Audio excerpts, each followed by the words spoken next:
Hello students, அனைவருக்கும் வணக்கம். So TNPSC group 4 exam 2024 எல்லாருமே ரொம்ப ஈகராக படிச்சுட்டு இருப்பீங்கன்னு நினைக்கிறேன். இப்போ ஏன் இந்த வீடியோ பதிவு அப்படின்னா, இந்த கடைசி 1 மந்த் அதாவது ரொம்ப க்ரூஷியலான டைம். ஸோ வேலைக்கு போகிறவங்களா இருக்கட்டும், போகாமல் இருக்கிறவங்களா இருக்கட்டும், ஃபுல் டைமாக படிக்கிறவங்களா இருக்கட்டும், இல்லை பார்ட் டைமாக படிக்கிறவங்களா இருக்கட்டும், எல்லாருக்குமே ஒரு க்ரூஷியலான டைம் அப்படிங்கிறது இந்த கடைசி 1 மந்த். அதாவது எக்ஸாம் டேட் எப்போது? ஜூன் 9. ஸோ இந்த நாளில் நம்ம எப்படி அந்த எக்ஸாம் ப்ரெசென்ட் பண்ணுறோம் அப்படிங்கிறத ரொம்ப ரொம்ப முக்கியமான விஷயம். நம்ம நைட்டு பகலும் துணங்கி ஒரு சில பேர் நைட்டு ஃபுல்லாக உட்காந்து படிப்பாங்க. ஒரு சில பேர் வந்து காலையில் ஏர்லி மார்னிங் வந்துச்சு படிப்பாங்க. ஒரு சில பேர் வந்து நைட்டும் படிக்க மாட்டாங்க, காலையிலையும் படிக்க மாட்டாங்க. பட் அந்த டே ஃபுல்லாக உட்காந்து படிப்பாங்க. ஸோ இப்படி ஒவ்வொருத்தருடைய படிக்கிற மெத்தட் அப்படிங்கிறப்ப வேறு மாதிரி இருக்கும். ஒரு சில பேர் ரொம்ப ஹார்ட் ஒர்க் பண்ணியிருப்பாங்க. பட் இது எல்லாத்துக்குமான பலன் இந்த ஜூன் 9ஆம் தேதி தான் கிடைக்க போகுது. ஓகேவா? அப்போது இன்றைக்கி கரெக்டாக பார்த்தீங்க அப்படின்னா மே 9. இன்னும் எக்ஸாக்டாக 30 days. எதுக்கு? டிஎன்பிஎஸ்சி குரூப் 4 எக்ஸாம் உங்களுடைய கனவு அடைகிறதுக்கு இன்னும் 30 நாட்கள் இருக்குது. இந்த 30 நாட்களை வந்து நீங்கள் எப்படி இது வரைக்கும் படித்ததை எப்படி ப்ராப்பரான மெத்தடில் ரிவிஷன் பண்ணணும். ப்ளஸ் இன்னமும் எனக்கு ஐடியா இல்லை, இந்த 30 நாள் ஆல்ரெடி ஓரளவுக்கு படிச்சிருக்கிறேன், பட் இதை எப்படி நான் கரெக்டாக ரிவிஷன் பண்ணி எடுத்துகிட்டு போகணும், எக்ஸாமுக்கு நான் கரெக்டாக எப்படி ப்ரிப்பேர்டாக போகணும் அப்படிங்கிறதுக்கான ஒரு வீடியோ பதிவாக இதை நீங்கள் எடுத்துக்கலாம். இப்போது நம்ம சப்ஜெக்ட் வைஸ் ஃபஸ்ட்டு ஒரு ஜென்ரல் ஒரு இன்ட்ரடக்ஷன் கொடுத்துடலாம். பேசிக்காக என்னங்க இந்த குரூப் 4 எக்ஸாம் பொறுத்த வரைக்கும்,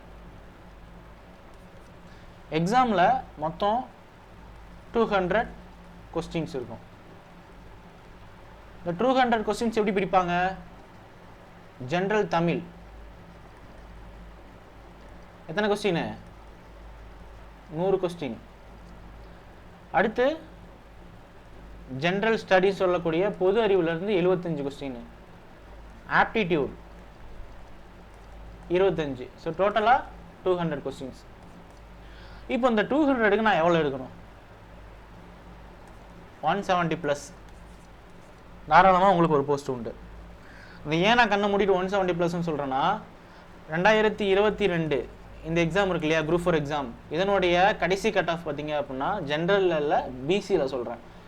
பிசி கம்யூனிட்டியில் இதனுடைய கடைசி கட் ஆஃப் வந்து 167 வாங்கி கிடச்சிருக்குது. அதனால் ஆணித்தனமாக சொல்கிறேன், 170+ டார்கெட் பண்ணுங்கள், கண்டிப்பாக போயிடலாம். 180 பண்ணுங்கள், 175 பண்ணுங்களாம் நான் சொல்ல மாட்டேன். உங்களுக்கு தேவை ஒரு போஸ்டிங்கு. ஜென்ரலில் 170+ இருந்துச்சு அப்படின்னா உங்களுக்கு ஒரு போஸ்டிங் உண்டு. ஓகேவா? இதை மட்டும் மைண்டில் வச்சுட்டு படிங்க. இந்த 170+ நம்ம எப்படி ஸ்கோர் பண்ணலாம் அப்படிங்கிறத பார்க்க போகிறோம். ஒரு சின்ன கால்குலேஷன் பண்ணலாம். இந்த 170+ இருக்கு இல்லையா, இந்த 170+ அப்படிங்கிறப்போ நம்ம ஜென்ரலாக தமிழில் வந்து நம்ம 100 கொஸ்டின்ஸ் இருக்குது. இந்த 100 கொஸ்டினில் நம்ம அட்லீஸ்ட் ஒரு 92+ எடுக்கணும் தமிழில். அடுத்து இந்த ஜிஎஸ்ல 75 கொஸ்டின் இருக்கு இல்லையா, இதில் அட்லீஸ்ட் நம்ம ஒரு 55 எடுக்கணும். இங்கே 92 அப்படிங்கிறது மினிமம் மார்க், 55 அப்படிங்கிறது மினிமம் மார்க். மேக்ஸ் இருக்கு இல்லையா, ஆப்டிடியூடு, ஸோ இதில் 25 கொஸ்டின்ஸுக்கு அட்லீஸ்ட் ஒரு 23 எடுக்கணும். அப்போ கூட்டினா எவ்வளோ வருது? 5 2 7 7 3 10 10 15 17 வந்துருச்சா? 170. எப்படி? 92 கொஸ்டின் தமிழில், ஜிஎஸ்ல 55, மேக்ஸில் 23. இது மினிமம். 170க்கு குறைஞ்சிது அப்படின்னா உங்களுக்கு போஸ்டிங் உறுதிப்பட சொல்ல முடியாது. 170+ன்னு சொல்லுங்கள், கன்ஃபார்ம் சொல்லுவேன், உங்களுக்கு ஒரு போஸ்டிங் உண்டு. இப்போது நான் தமிழில் 92 எப்படி எடுக்கணும், ஜிஎஸ்ல 55 எப்படி எடுக்கணும், மேக்ஸில் 23 எப்படி எடுக்கணும்? நான் இது வரைக்கும் படிக்கவே இல்லை. இந்த 1 மந்தில் இது எப்படி எடுக்கணும்னு கேட்டிங்கன்னா கண்டிப்பாக எடுக்க முடியாது. நான் இப்போயே சொல்லிடுறேன், வீடியோ போகிறதுக்கு முன்னாடி சொல்லிடுறேன், நான் இது வரைக்கும் படிக்கவே இல்லை. நான் இப்போ படிக்க ஆரம்பித்து தமிழில் 92+ எடுக்க முடியுமா, ப்ளஸ் ஜிஎஸ்ல 55+ எடுக்க முடியுமா, அண்ட் தென் இந்த ஃபைனலாக மேக்ஸில் வந்து 23+ எடுக்க முடியுமான்னு கேட்டால், மற்ற சேனலில் சொல்கிற மாதிரி ஈஸியாக எடுக்கலாம், 30 நாளில் படித்தா டிஎன்பிஎஸ்சி கிளியர் பண்ணலாம் அப்படிலாம் கண்டிப்பாக சொல்ல மாட்டேன்.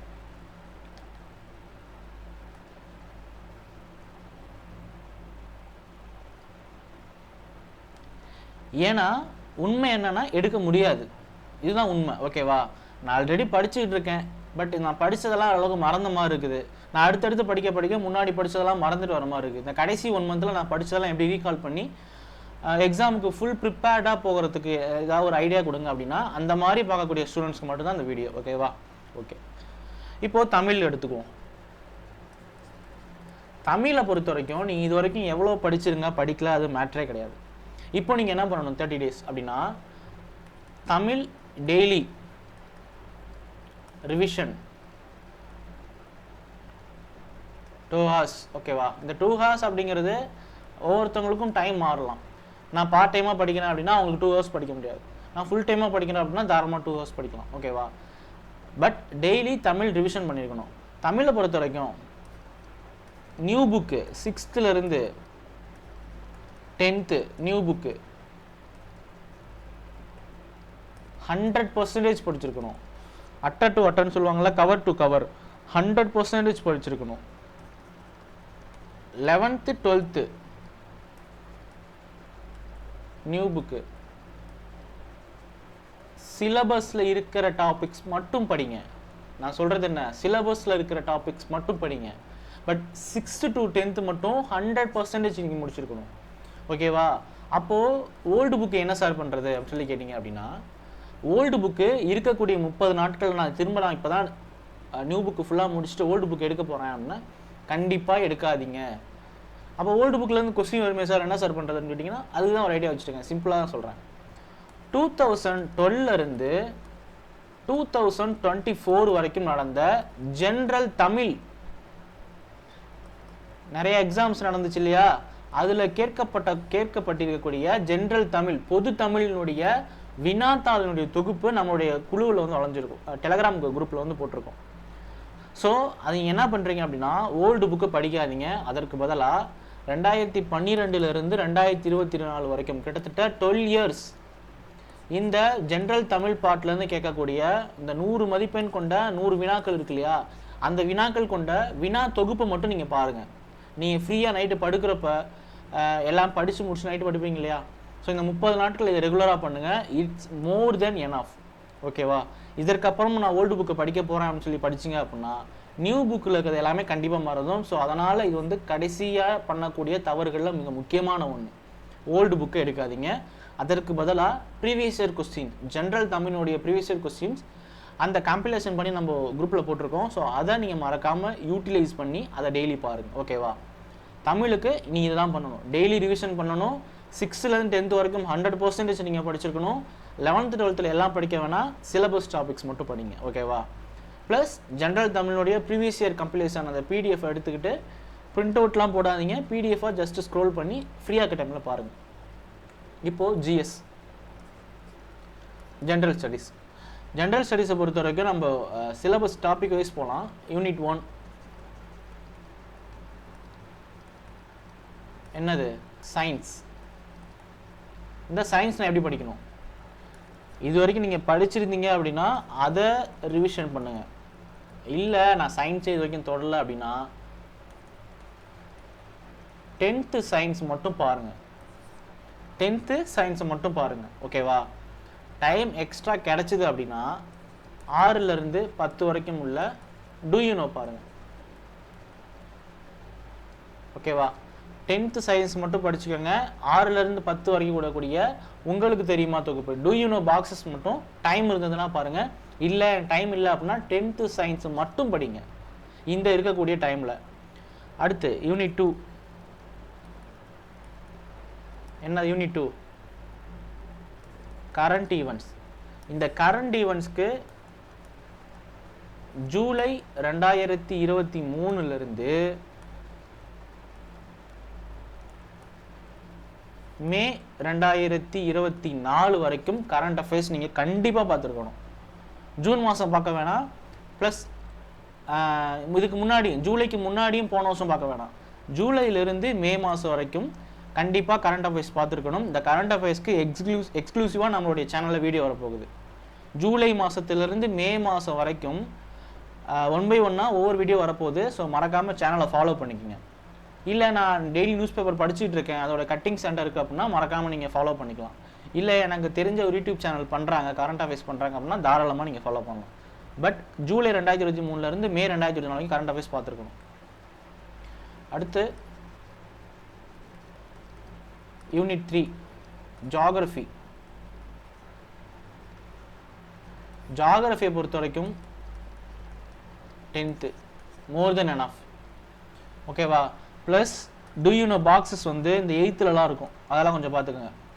டூ யூ நோ பாக்ஸஸ் இந்த முக்கியமான சுற்றுலா தலங்கள், தமிழ்நாட்டில் எங்கெங்கே சுற்றுலா பகுதிகளாக இருக்குது, தமிழ்நாட்டில் உள்ள இம்பார்ட்டன்ட் பார்க்ஸ் என்ன, இந்தியா அளவில் பார்த்தோம் அப்படின்னா இம்பார்ட்டன்ட் நேஷ்னல் பார்க்ஸ் இருக்கு இல்லையா, இந்த நேஷ்னல் பார்க்ஸ்லாம் பார்த்துக்கோங்க. ப்ளஸ் வந்து இந்த உயிர்கோள காப்பக பெட்டகம் அதை பார்த்துக்கோங்க. ராம்சார் தலங்கள் பாருங்கள், ராம்சார் உயிர்கோள காப்பக பெட்டகம், யுனெஸ்கோ அறிவிச்சிருப்பாங்க இல்லையா உயிர்கோள காப்பகம், அதை பார்த்துக்கோங்க. அண்ட் தென் வந்து முக்கியமான கடற்கரைகள் பார்த்துக்கோங்க. ஸோ இந்த மாதிரியான டேட்டாஸ் கொஞ்சம் பார்த்துக்கோங்க. ப்ளஸ் 10th ஜியாகிரஃபி அப்படிங்கிறது மோர் தென் எனாஃப். இதில் வந்து 7 லெசன் இருக்கும். இந்த 7 லெசன் நல்லா படிச்சுக்கோங்க. எப்படி 7 லெசனை நல்லா படிச்சுக்கோங்க. 10th உள்ளது நீங்கள் எதையுமே மிஸ் பண்ணக்கூடாது. ஓகேவா? நெக்ஸ்ட் வந்து யூனிட் 4 ஹிஸ்ட்ரி. ஹிஸ்ட்ரி வந்து சிலபஸில் கூடிய டாபிக்ஸ் மட்டும் பாருங்கள். ஓகேவா? என்னென்ன ஐவிசி, அண்ட் தென் வந்து குப்தாஸ்,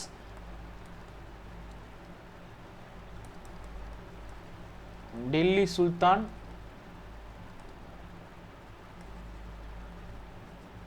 முகல்ஸ், மராத்தா சொல்லக்கூடிய மராத்தியர்கள், and south Indian history.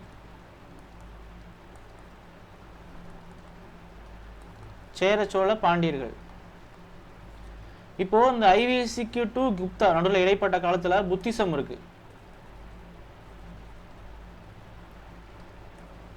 Jainism இருக்கு, மௌரியா, வேதிக் பீரியடு, மகதா எம்பையர், சுங்கர்கள், கன்வர்கள், இந்த மாதிரி நிறைய இருக்கு. ராஷ்டிரகூடாஸ், குஷான டைனாஸ்டி, இந்த மாதிரி நிறைய இருக்கு இல்லையா. ஸோ இது எல்லாமே குரூப் 4 லெவலுக்கு தேவை கிடையாது. குரூப் 1 எக்ஸாம் படிக்கிறீங்க அப்படின்னா மறக்காமல் இதை கண்டிப்பாக நீங்கள் படிச்சாகணும். பட் குரூப் 4 எக்ஸாமுக்கு இந்த ஐவிசி, குப்தாஸ், டெல்லி சுல்தான், முகல்ஸு, மராத்தாஸு, சவுத் இந்தியன் ஹிஸ்ட்ரி இதை நல்லா தெளிவாக படிச்சுக்கோங்க. இதிலிருந்து கேட்கக்கூடிய கேள்விகள்னு சொல்லி பார்த்தோம் அப்படின்னா, ஒன்று புக்ஸ் அண்ட் ஆத்தர்ஸ் முக்கியமாக, ரெண்டாவது கிங்ஸ், இவருக்கு பின் யார் வந்திருப்பாங்க, அவருடைய காலகட்டங்கள் என்ன, இவருடைய கான்டெம்பரரி யார். ஸோ இதை ரொம்ப நல்லா பார்த்துக்கணும். ஓகேவா? 3 அவங்களுடைய அட்மினிஸ்ட்ரேஷன், நிர்வாகம். ஸோ அக்பர் காலத்தில் நிர்வாகம் எப்படி இருந்தது, அலாவுதீன் கில்ஜி காலத்தில் எப்படி இருந்தது, படைப்பிரிவுக்கு அவர் என்ன பெயர் வச்சார். ஸோ இந்த மாதிரியான அட்மினிஸ்ட்ரேஷன் சம்மந்தப்பட்ட related datas, administration plus military. ஓகேவா? 4 வார். இந்த ஓரியன்டா நீங்கள் ஹிஸ்ட்ரி படிக்கணும். ஐவிசியா அதை சம்மந்தப்பட்டது, குப்தாஸா books and authors, kings, administration plus military and war. So அந்த மாதிரி இந்த டாபிக்ஸில் உள்ளது எல்லாமே நான் கொடுத்துருக்கேன் இல்லையா, இந்த டாபிக்ஸுக்கு ஏற்ற மாதிரி நீங்கள் இந்த ஒவ்வொரு டைனாஸ்டியும் நீங்கள் படிச்சுக்கணும் ஹிஸ்ட்ரிக்கு. அடுத்து யூனிட் 5 இந்தியன் பாலிட்டி. இந்தியன் பாலிட்டியை பொறுத்த வரைக்கும் 10th உள்ளது 100% படிச்சுக்கோங்க.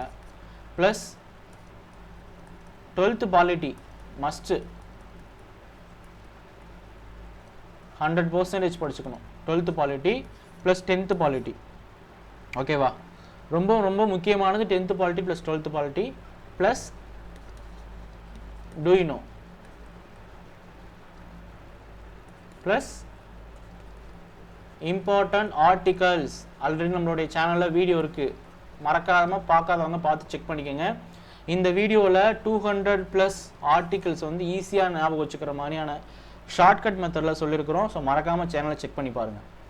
Plus important cases in Indian polity, important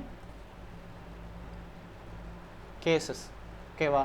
plus important constitutional amendment acts. ஓகேவா? இது எல்லாமே பார்த்துக்கோங்க. பாலிட்டியில் இட்ஸ் மோர் தென் எனஃப். அடுத்து unit 6 economy, Indian economy. Main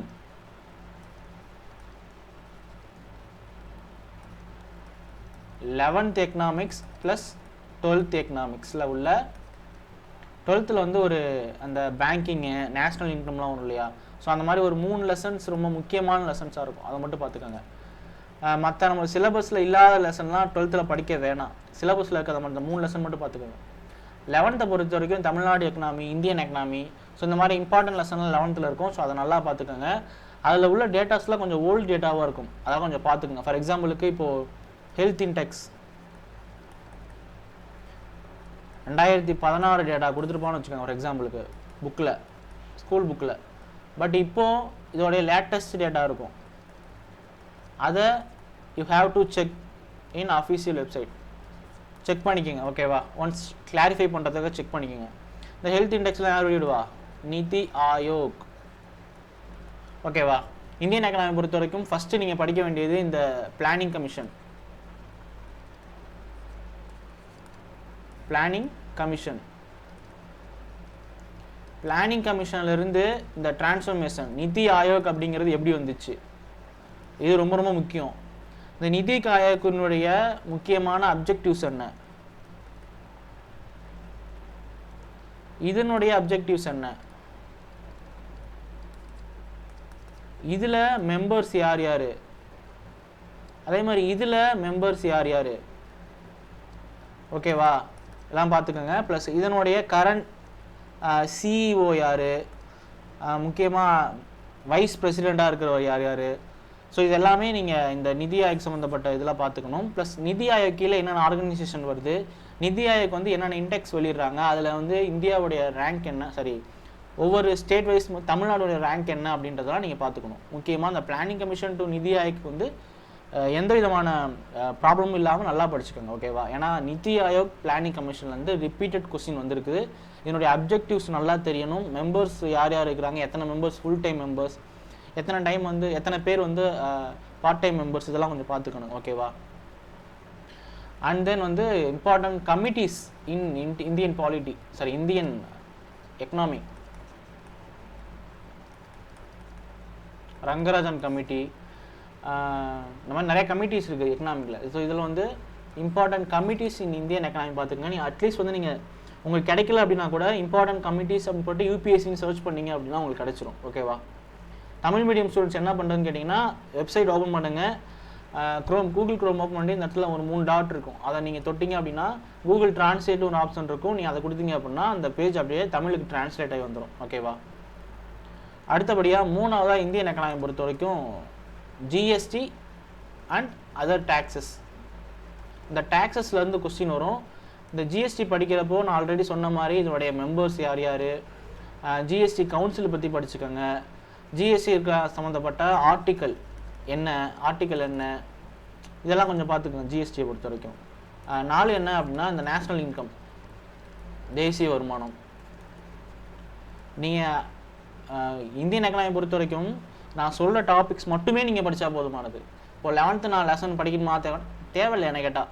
planning commission படிங்க, நிதி ஆயோக் படிங்க, இம்பார்ட்டன்ட் கமிட்டிஸ் படிங்க, ஜிஎஸ்டி ப்ளஸ் அதர் டேக்ஸஸ் படிங்க, நேஷ்னல் இன்கம் படிங்க. 5வதாக பட்ஜெட் படிங்க.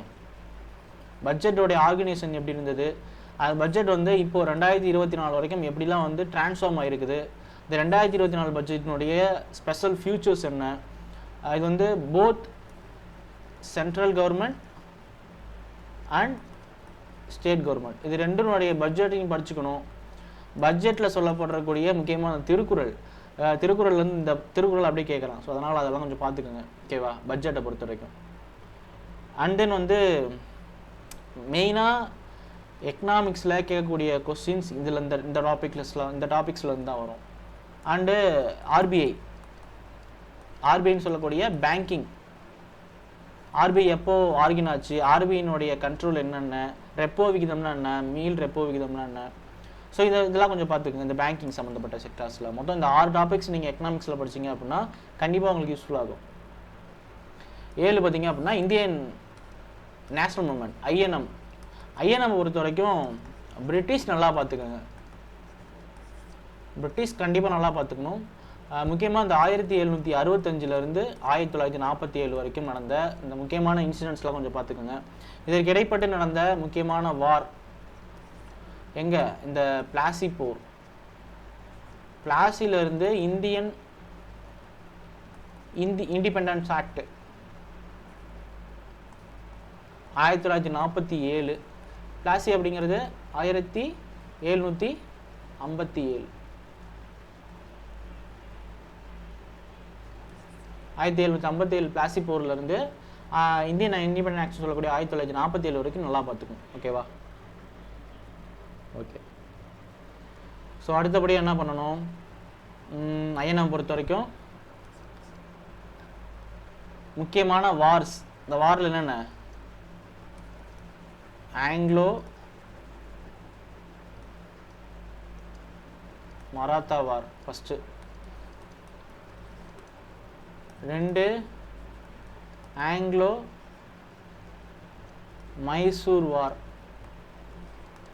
3 ஆங்கிலோ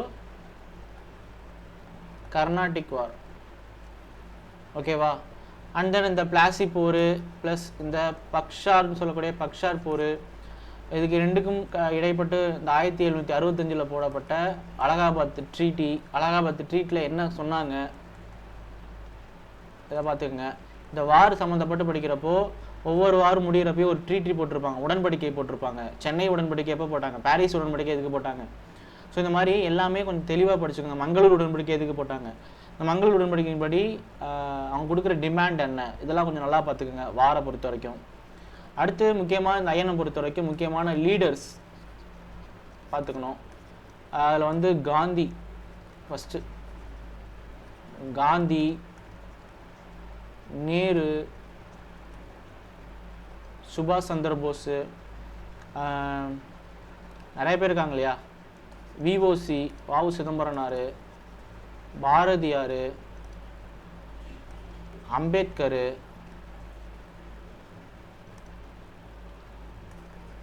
ரவீந்திரநாத் தாகூர், மௌலானா அபுல் கலாம் ஆசாத், அவர் முக்கியமானவர். அண்ட் வந்து முத்துலட்சுமி அம்மையார், முத்துலட்சுமி ரெட்டி, மூவாலூர் ராமாமிர்தம், இவங்கெல்லாம் சிலபஸ்லேயே கொடுத்துருக்க ஒரு கூடிய முக்கியமான லீடர்ஸ். இதெல்லாமே கொஞ்சம் நல்லா பார்த்துக்கோங்க. இவங்க சம்மந்தப்பட்டு நடக்கக்கூடிய இன்சிடென்ட்ஸு, இவங்க ஆரம்பித்த முக்கியமான magazines plus news papers plus books ரொம்ப ரொம்ப முக்கியம். மௌலானா அபுல் கலாம் ஆசாத்தில் அந்த அலியிலெல்லாம் ஏகப்பட்ட டைம் கேட்டான்.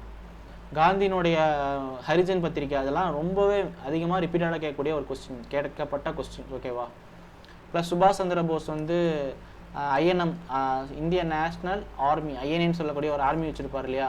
இந்த ஆர்மிக்கு ஏன் அந்த இந்தியன் நேஷனல் ஆர்மின்னு சொல்லிட்டு பேர் ஊற்றினார்? அது மட்டும் இல்லாமல் இந்த இந்தியன் நேஷனல் ஆர்மி வந்து இந்தியாவில் எல்லாமே ஏன் சிங்கப்பூரில் கொண்டு போய் தொடங்கினார்? இதெல்லாம் கொஞ்சம் இந்த ஓரளவுக்கு டேட்டாவாக படிச்சுக்கணும். ஓகேவா? So it's more than enough for நம்ம ஐஎன்எம் அப்படிங்கிற டாபிக். அடுத்து யூனிட் 8.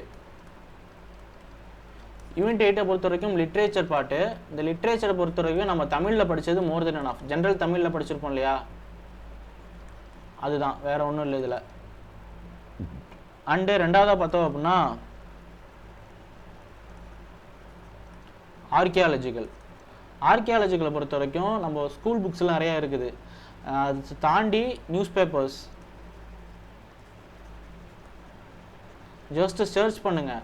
தொல்லியல் ஆய்வு அப்படின்னு சொல்லி போட்டு சர்ச் பண்ணிங்க அப்படின்னா கூகுளில் அதுவே நீங்கள் சர்ச் பண்ணி ஸ்க்ரோல் பண்ணிங்க அப்படின்னாலே தி ஹிந்து, தினமணி அப்படிங்கிற இந்த ஒவ்வொரு இதனுடைய நியூஸ் பேப்பரினுடைய சேனல் இருக்கு இல்லையா, ஐ மீன் வந்து இந்த வெப்சைட் இருக்கு இல்லையா, வெப்சைட்டில் வரும் ஆர்கியாலஜிக்கல் தளங்கள்.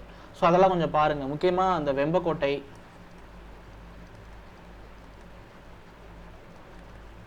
கீழடி, வேற என்ன இருக்கு,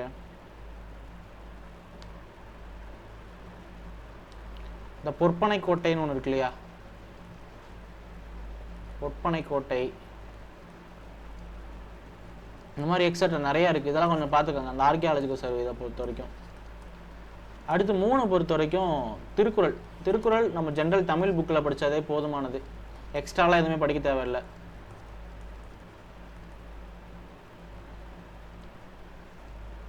நாள் வந்து ரொம்ப முக்கியமானது. தமிழ்நாட்டினுடைய ஃப்ரீடம் ஸ்ட்ரகிள் இதுதாங்க ரொம்ப முக்கியமான பாட்டு.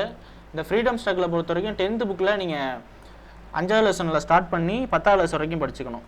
10th 5th ஸ்டார்ட் பண்ணி 10th வரைக்கும் 10th லெசன் வரைக்கும் என்னென்ன தமிழ்நாடு ஃப்ரீடம் ஸ்ட்ரகிளில் பூலித்தேவரில் ஆரம்பித்து 1947 சுதந்திரம் வாங்குற வரைக்கும் யார் யார் பாடுபட்டாங்களோ தமிழ்நாட்டில் அவங்கள பற்றிலாம் படிச்சுக்கணும். ஓகேவா? மெயினாக அந்த பூலித்தேவர், கட்டபொம்மன்,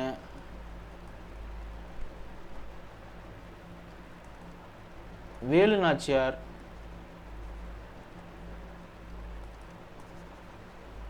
மருது சகோதரர்கள்,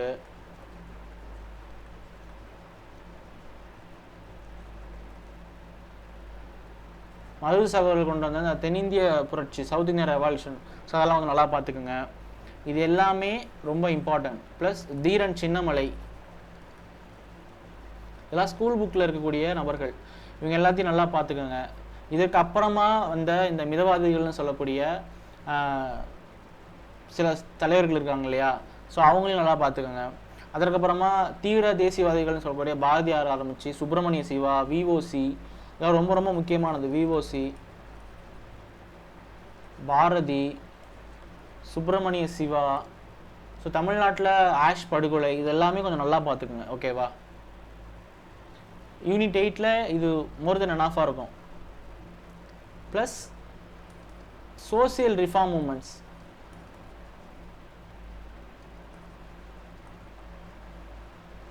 என்னென்ன நாராயணகுரு, அயோத்திதாசர், வள்ளலார்,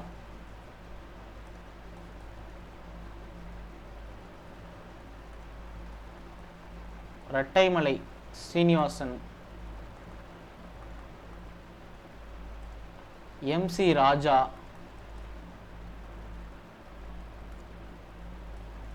எல்சி குருசாமி,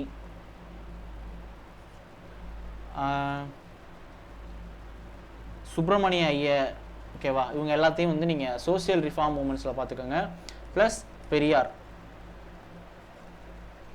பெரியாரோடைய முக்கியமான அந்த சுயமரியாதை இயக்கத்துடைய கான்ஃபரன்சஸ் பார்த்துக்கோங்க. கான்ஃபரன்ஸில் என்னென்ன தீர்மானங்கள் நிறைவேற்றப்பட்டது, இதனுடைய தலைவர்கள் யார் யார் இருந்தாங்க, பெரியாரினுடைய அந்த கள்ளுக்கடை போராட்டம், வைக்கம் சத்தியாகிரகம், சேரன் மாதவி குருகுல பிரச்சனை, இவர் ஆரம்பித்த நியூஸ் பேப்பர்ஸ் அண்ட் மேகசின்ஸு, இதெல்லாம் பார்த்துக்கோங்க. ப்ளஸ் அண்ணாவுக்கும் அதே மாதிரி பார்த்துக்கோங்க. அண்ணாவை கொண்டு பொறுத்த வரைக்கும் இவருடைய லிட்ரரி ஒர்க்கெலாம் இருக்கு இல்லையா, புக்ஸு, இவர் எழுதிய புத்தகங்கள், இதெல்லாம் அதிகமாக கொஸ்டின் கேட்டுருக்கான். ஸோ அதனால் அண்ணாவை பொறுத்த வரைக்கும் அதை பார்த்துக்கோங்க. யூனிட் 8 வந்து இது ஓகேவாக இருக்கும் உங்களுக்கு படிச்சிங்க அப்படின்னா. அடுத்து யூனிட் 9 ஸ்கீம்ஸ்.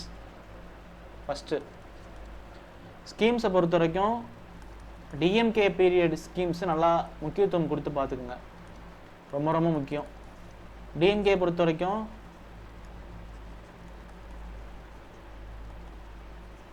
கலைஞர் பீரியடு, ஸ்டாலின் பீரியட் ரெண்டாக பிரிச்சுக்கலாம். இந்த ஸ்டாலினை பொறுத்த வரைக்கும் 2021 2024 வரைக்கும் என்னென்ன ஸ்கீம் இருந்துச்சோ அது எல்லாமே நல்லா படிச்சுக்கோங்க. ஓகேவா? ப்ளஸ் கலைஞருடைய ஸ்கீம்ஸும் நல்லா பார்த்துக்கோங்க. அண்ட் தென் வந்து education system.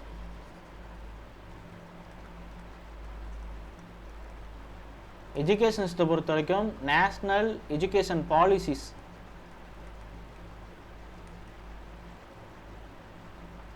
Educational policies plus எஜுகேஷனுக்காக கொண்டு வரப்பட்டுள்ள ஸ்கீம்ஸ்,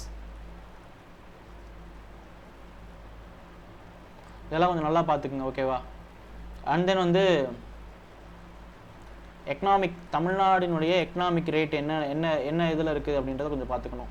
இந்த ரேங்கிங்ஸ்லாம் சொல்லியிருந்தேன் இல்லையா, தமிழ்நாடு இன்னோவேஷன் இன்டெக்ஸு, இந்த மாதிரியான ரேங்கிங்ஸ்லாம் கொஞ்சம் பார்த்துக்கோங்க.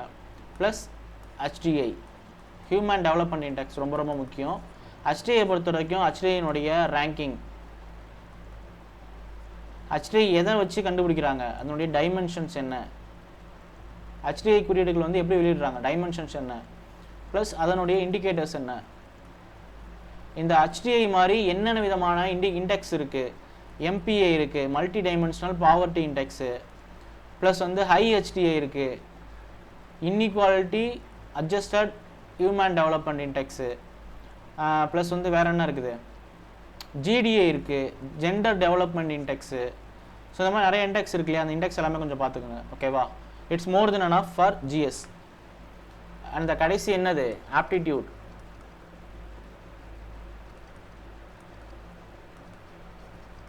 அதாவது மேக்ஸ் எத்தனை மார்க்கு, 25 மார்க்ஸ். 25 மார்க்ஸ் என்ன பண்ணலாம் அப்படின்னு சொல்லி கேட்டிங்க அப்படின்னா ஒன்றும் இல்லைங்க, ப்ரீவியஸ் இயர் கொஸ்டின்ஸ் உடைய காம்பிலேஷன், டாபிக் வைஸ் நம்மளுடைய சேனலில் இருக்குது. நம்மளுடைய சேனல் நேம் என்ன, டெலகிராமில் போயிட்டு யுவா கைடன்ஸ்னு சொல்லி சர்ச் பண்ணிங்க அப்படின்னா உங்களுக்கு கிடைக்கும். ஸோ மோர் தென் எனஃபாக இருக்கும். ப்ரீவியஸ் இயர் கொஸ்டினில் கேட்கப்பட்டக்கூடிய டாபிக் வைஸ், இப்போது நீங்கள் ஃபார் எக்ஸாம்பிளுக்கு எல்சிஎம் அண்ட் ஹச்சிசிஎஃப்னு ஒரு டாபிக், ஒரு பிடிஎஃப் இருக்கும். அதை நீங்கள் எடுத்துகிட்டு நீங்கள் ஒர்க் அவுட் பண்ணி பாருங்கள். It's more than enough for எல்லாருடைய எல்சிஎம் ஹச்சிஎஃப்ல இருக்கக்கூடிய எல்லா மாடல்ஸுமே அதில் கவர் ஆகிரும். இது இருக்கக்கூடிய 30 டேஸில் புதுசாக எதுவுமே பண்ணக்கூடாது. படித்ததை மட்டும்தான் ரிவிஷன் பண்ணணும். அதை ரிவிஷன் பண்ணுறப்ப ப்ரீவியஸ் இயர் கொஸ்டின் பார்த்து ரிவிஷன் பண்ணுங்கள். ஸோ இது வரைக்கும் படிச்சிருந்தீங்க அப்படின்னா ரிவிஷன் பண்ணுங்கள். படிக்கல அப்படின்னா இந்த டாபிக் வைஸ் இருக்கக்கூடிய ப்ரீவியஸ் இயர் கொஸ்டின் காம்பிலேஷன் இருக்கு இல்லையா, அதை நீங்கள் எடுத்துக்கிட்டு நீங்கள் அதில் ஒர்க் அவுட் பண்ணி பாருங்கள். கண்டிப்பாக மோர் தென் எனஃபாக இருக்கும். ஓகேவா? ஸோ இப்போ நம்ம சொன்ன மாதிரி 30 டேஸ் வந்து நீங்கள் எப்படி கொண்டு போகணும்னு உங்களுக்கு ஐடியா கிடச்சிருக்கும். இந்த 30 டேஸை பொறுத்த வரைக்கும் ஒரு நாளைக்கு என்னென்ன படிக்கணும் அப்படிங்கிறத யூ ஹாவ் டு டிசைட். நான் வந்து இந்த ஒரு நாளில் இந்த சப்ஜெக்ட் படிங்க, இந்த சப்ஜெக்ட் படிங்கலாம் சொல்ல மாட்டேன். ஒவ்வொருத்தவங்களுடைய சாய்ஸ் வேறு மாதிரி இருக்கும், ஒவ்வொருத்தவங்களுடைய ஒர்க் நேச்சர் வேறு மாதிரி இருக்கும். ஸோ நீங்கள் ரெகுலராக ஒர்க் பண்ணுறவங்களா இருப்பீங்க, வீட்டில் உட்காந்து படிக்கிறவங்களா இருப்பீங்க. ஸோ உங்களுடைய கன்வீனியன்ட் டைமை பொறுத்த வரைக்கும் நீங்கள் டைம் எடுத்து படிங்க. பட் 30 டேஸ்க்குள்ளே இது எல்லாத்தையும் நீங்கள் ஓரளவுக்கு ரிவைஸ் பண்ணியிருக்கணும். புதுசாக படிக்கக்கூடாது. It's must, you have to must revise at this time. ஓகேவா? ஸோ இந்த டைமில் நீங்கள் ரிவைஸ் மட்டும் தான் பண்ணணும். ஓகேவா? ஓகேங்க, இப்போ நான் உங்களுக்கு ஒரு ஐடியா கிடச்சிருக்குன்னு நினைக்கிறேன். ஸோ மறக்காமல் சேனல் இப்போ பிடிச்சிருந்து அப்படின்னா மறக்காமல் ஃபாலோ பண்ணிக்கோங்க. நான் அடுத்து கரண்ட் அஃபேர்ஸ் செஷன்ஸ் போடலான் இருக்கேன். ஸோ உங்களுக்கு யூஸ்ஃபுல்லாக இருக்கும்னு நினைக்கிறேன். ஓகேவா? Okay, right. அடுத்த வேலை சந்திப்போம். நன்றி, வணக்கம்.